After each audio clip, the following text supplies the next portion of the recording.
صحابه راغی د الله نبی چې الله تعالی لیکل کړي دي فلانه جنتی فلانه جهنمی ففيما العمل يا رسول الله به دې عمل ته ساجد دی مثلا زه جنتی ما نو اسم الله جنتی لیکلی منو بس مونږ کوم او روزه باندې سکوم بل نبی علیہ السلام ورته فرمایل داسې نه ده خطا شولې به دې ځای کې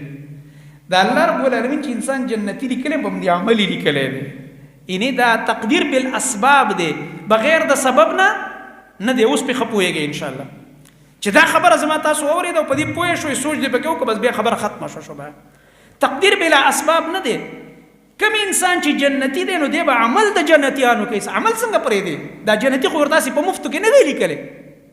الله ته پته و دی به جنتیانو عمل کوي ځکه یې لیکلی دا به جنتی عمل څنګه پرې دی او دا بل چې جهنمی دی نو الله ته پته و دی به اعمال د جهنمیانو کوي هغه کارونه او عقیدې به اختیاري چې باغی باندې اخر کې جهنم دی خبره پوه شوي نو الله رب العالمین ته مخکې نه پته وه د دې یو مثال درکړم رب العالمین ته پته وه مخکې نه دا خو د الله رب العالمین کمال چې زما یو اخري نبی به راځي محمد رسول الله صلی الله علیه وسلم دا به په مکه کې دعوت شروع کړي دا زما نبی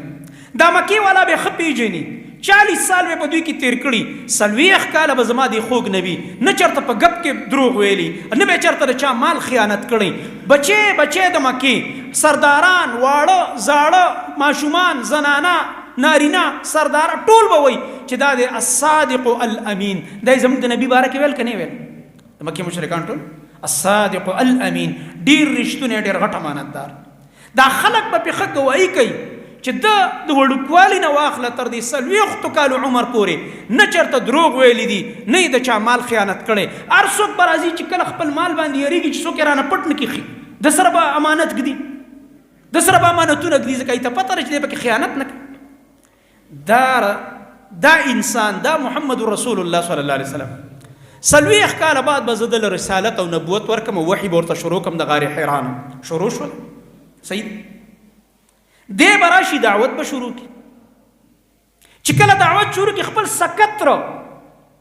چې دا یې وراره دی او د ده په پیدایش خوشحالي م کړی و وینځ یې ازاده کړی و ابولهب هغه به راولګي او انکار به وکړي او کنځلې به شروع کړي ولې مشري ده که نه سرداري و تکبر الله رب العالمین ته مخکې نه پته وه ابو جهل به ښه پېژني چې دا رښتونی انسان دی خو د تربورولۍ په غیرت کې به راشي او دا زما نبي به نه مني انکار به وکړي ښه به پوه شي رښتونی دی امانتدار دی چې 40 کاله پورې یو انسان دروغ ونه وایي نو وروسته بیا څه کوي چې وایي دی ابو جهل ته پته وه دی ابو لهب دا عقبه دا امیه دا ابی ابن خلف دا څومره مشرکان چې دا رښتونی انسان دی دا کم کلام چې وایي د قرآن په شکل کې دا واقعي موږ نشو جوړولی یو عجیب کلام دی دا د انسان کلام نه دی قرآن یې واورېد متاثره شو خپل مجلسونو کې به هم لګیا وی لکه دا خو څه بل شان کلام دی موږ خو داسې کلام نه عاجز یو د دې باوجود په ضد کې راغه د سردارۍ په لالچ کې راغه او تکبر کې راغه او انکار یې وکړو نو الله رب العالمین ته مخکې نه پته ولیکلي چې ابو جهل به کافر جهنم ته به ځي نو دا الله رب العالمین په زور کافر کړ تاسو نه تپوس عقل یې ورکړی پیغمبر یې مخې ته راغو بیان یې واورېدو ښه او بد یې ورته دواړه واضح کړه خو ده کې په خپله یو تکبر دی نه یې مني نو دې کې په الله تعالی باندې موږ ملامتیا ورچولی شو نو الله تعالی ولیکل چې ابو جهل جهنمي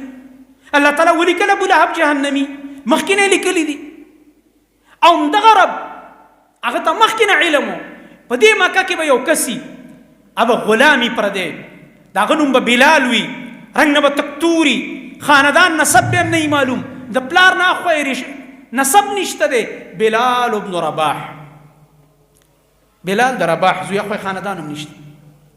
او دا انسان پردی غلام به ظلمونه به پې کېږي تشدد به پې کېږي د ده چې کوم مالک دی هغه امیه ابن خلف امیه به رالګېږي په ګرمو شګو به یې سملی د عربو په دې سخته ګرمۍ کې ګټې به وله په سینه ږدي کوړې به وله ورکوي چابکونه به وله ورکوي چې د دې محمد رسول الله صلی الله علیه وسلم ملګرتیا پرېږده دې ایمان نه واوړه او دغه بلال به وایي چې الله احد الله کې یو ذات دی زه د الله سره شریکان نه منم او دا محمد رسول الله صلی الله علیه وسلم د الله حق پیغمبر دی الله تعالی ته مخکې نه پته وی لیکل بلال جنتي دې کې کوم اعتراض خبره شته دې حدیث کې کوم اعتراض خبره شته نو دا خو د الله علم دی لیکلی شوی دی الله ته مخکې نه پته ده د انسان له اختیار ورکړی دی. رب العالمین خو حجتونه قایم کړي دي. د دې یو بل مثال درکم، لکه په کلاس کې یو استاد دی، تکړه ماهر استاد دی، سټوډنټان مخې ته ناست دي، شاګردان. دا یو شاګرد انتهایی ذهین، محنتي، په ټایم راځي، غیر حاضري نه کوي، ادبناک، په هر ټیسټ کې فرسٹ پوزیشن اخلي، او دا بل نالایقه، بې ادبه، غیر حاضري کوونکی، یو ټیسټ هم د ده نه دی پاس، او امتحان ته پاتې شو یوه میاشت. دا استاد وایي په کلاس کې،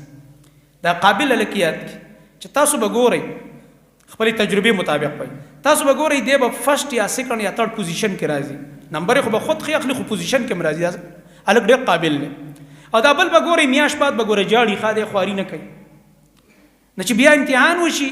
او ریزلټ راشي، دا یو پوزیشن کې راغو او دا بل فیل شو، دا چې کوم فیل شو دا به استاد ته وایي چې تاسو فیل کړم، تاسو نه تپوس کوم، دا استاد فیل کړو، استاد پکې پړ دی. نه، استاد خو کمال و چې په خپله تجربې ویلې چې هلکه ګوره سم شه، اخري انجام دی خراب دی، ګوره کال دی ضایع کېږي، جاړې به ګوره بیا. دا خو د استاد کمال دی چې هغه ته مخکې نه پته وي چې دا حال دی. یا لکه یو ماهر ډاکټر دی، بیمار ورشي، د هغه صورت حال ته چې وګوري او کینسر لګېدلی دی، نو چې کینسر اخري سټیج یې څلورم، هغه ته پته وي،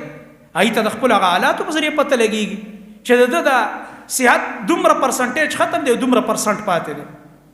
او په ورځ کې دا دومره پرسنټ کې د ده ټیسټونه ورته پته ولګي، د ده صحت لګې دی ختمېږي. هغه یاره یا به د دې 2 میاشتې یا به 3 میاشتې د ده ژوند پاتې، هسپتالونو باندې مه ګرځوئ، کور ته یې ورسوه. نو چې 2 یا 3 میاشتې بعد د وفات شي، خلک وایي دا ډاکټر مړ کړی دی. تاسو نه تپوس کوم دا بیمار دی ډاکټر مړ کو؟ نه، په خپل علم او تجربه خبره وکړه. رب العالمین په هر څه عالم دی. تقدیر دې ته وایي چې الله رب العالمین په خپل علم سره هر څه لیکلي مخکې نه. باقي دا عمل کوونکی دا انسان دی،